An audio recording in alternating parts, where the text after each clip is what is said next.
So in the book, The Electronic Doppelganger, it's some Rudolf Steiner stuff. So it's very deep. It's got a lot of reconnecting going on with natural forces and things that were probably within very recent times, than the past 100 years, wiped out, so that we can't count on them, rely.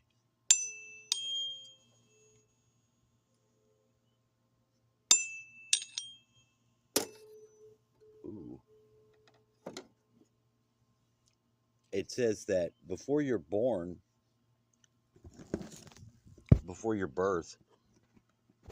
that this electronic doppelganger,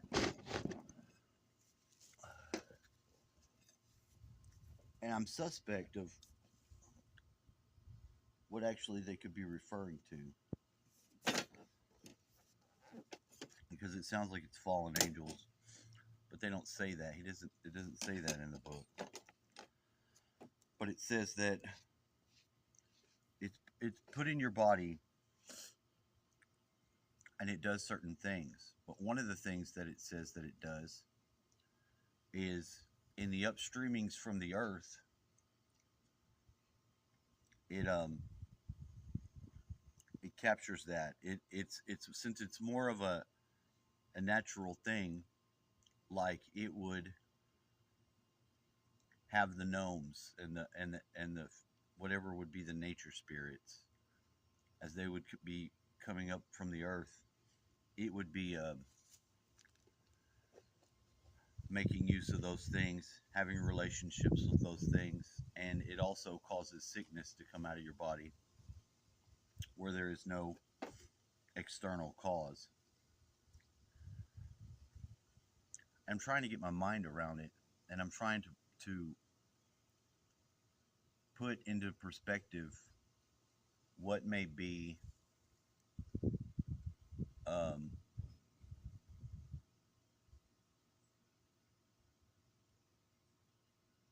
my own experiences. When I moved here the last time, I had a very clear concept of a doppelganger of myself, Snickelfritz. Snickelfritz, I put him in a top hat. He had the pocket watch. He had the powers. I was Snickelfritz for Halloween once, maybe twice, maybe three times, a lady. But Snickelfritz appeared to some other people. You know, isn't that strange? Another thing that occurred. Oh, I just remembered this. This would have made a lot more sense. Now it makes a lot of sense. So when we were moving over here, um, we didn't have all of our stuff. Me and my dad. It's not that far from where we used to live. That place just caught on fire. I don't know. It should be put down. The trailer's so old it was messed up when we lived there. So for the people that moved in there after that, whoa.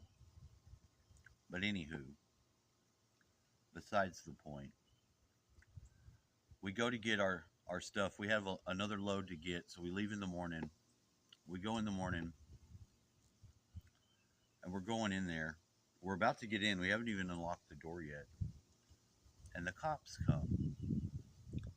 And me and my dad are like, "What the fuck?" And they come up to us. They're like, "Where's the top hat guy?" I was like, "What the fuck?" And I talked to him. I was like, "What do you mean? What are you talking about?" We got a call that a guy with a top hat and two women just jumped out of here, and they're not supposed to be in here. Your buddy across the street's watching the house for you, right? Well, he don't know it's us. He don't know who we are yet. He just got a call, and it was Bear that saw the top hat guy. He said that the top hat guy come out the door with a chick, and another chick jumped out the window and took off. So he called the cops. Now, I talked to the cops, and I was like, look, I showed him my ID. I was like, we lived here. We're just moving. You know, they wanted to check the door, see if anybody was in there. The padlock was on the door. That's how you locked that door at that house. Is you had to have a padlock because the door was kind of fucked up.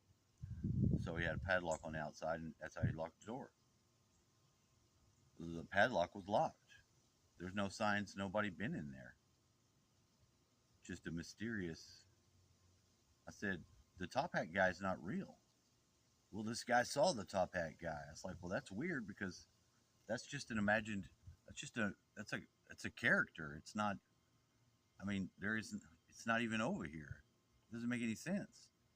It's like, well, and then they left and they let us make it, but we pulled by and stopped and talked to Bear. We didn't even get none of our stuff. We didn't get nothing out of there. We just went back home. We're like, fuck that. We're not going back. We never went back. We never went back. But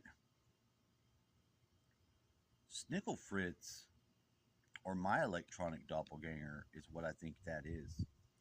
And behind that house out there, where I encountered what I think was maybe it or something of the kind, was the shaman out in the woods spirit. Now, so you can't see here, but I'm sitting on my plate, a metal plate.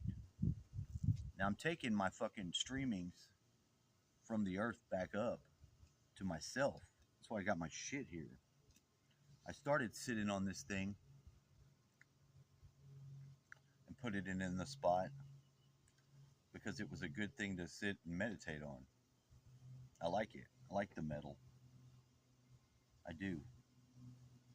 I'm going to take it and put it underneath under my bed on the screen I've got grounded running through, so that my bed, which is breaking a little bit, will have a little more support.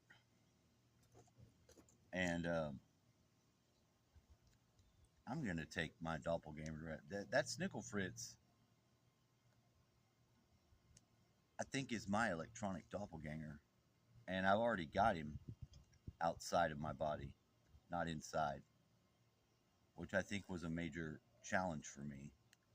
But once I got him out and not able to get back in the same way, like, you can't get in my body. You can come around me, but you can't get in my body.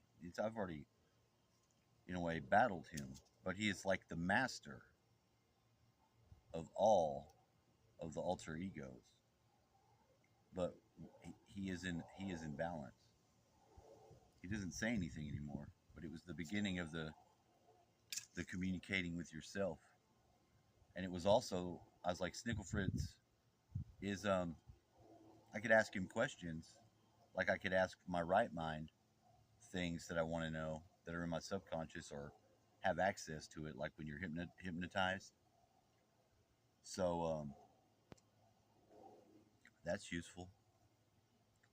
Because one time I wanted to see if I could find out information. We're watching Deep Space Nine, and on Deep Space Nine, Cisco's got a dad. And, you know, that's an old show. It's in reruns. But I asked Snickelfritz, is Cisco's dad alive, or is he on your side in the afterlife or underworld, ghost world? He's like, he's been on this side for 15 years. When I looked it up, that's exactly how long he had been dead from that time. So I was kind of blown away. My dad saw this. He thought this was weird too. But he really didn't, he wasn't comfortable with any of these activities. And, you know, when I was out in the woods at that other house, this is the electric force, which I'm trying to master of myself. And it's not easy, I'll tell you that. But I'm a little bit involved already in this sort of activity. It's not like it's not lost on me what I've already done. and where that can apply. Of course, there's a lot of meditating and stillness, quiet that I need to achieve, and I'm working on it. But I'm one of those people that has that craving for that agitated state, and I don't know why. Just part of my own nature. But at this time, I'm in the best position to battle against it than I ever have been before, and I think it is in my purview to dominate it and not be subject to it anymore, just due to the recent activities, experiences that I've had, and look into it.